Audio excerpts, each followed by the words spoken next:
All right, back again. I am doing an eBay mail-in repair for a very common issue on the XBR 65X930D Sony TV model. The DPS board on these goes bad often. This buyer put a little sticky note saying that he thinks the capacitor is bad. He's definitely on the right track, but there's another short on the board that is causing this issue. So just in short here, the main issue on these guys is going to be this little chip here. This guy.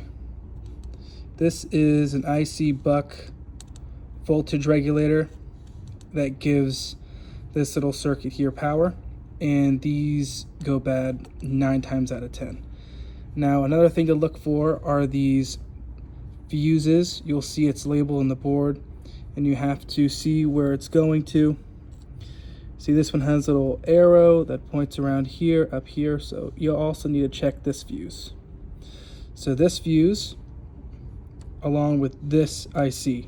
There are also other fuses that are pointing to other spots in the board here, like this one. You also need to check.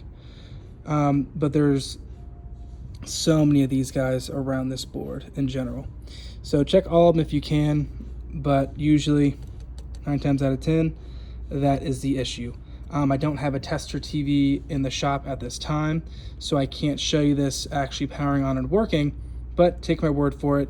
If you have one of these DPS boards in your shop and you have the same symptoms, which is dead, no power, not turning on, no signs of life, and you've already changed the power supply because it is an external power supply for this model for Sony, and it still doesn't give you any signs of life and it's completely dead, then look at DPS board and look at this little chip right here.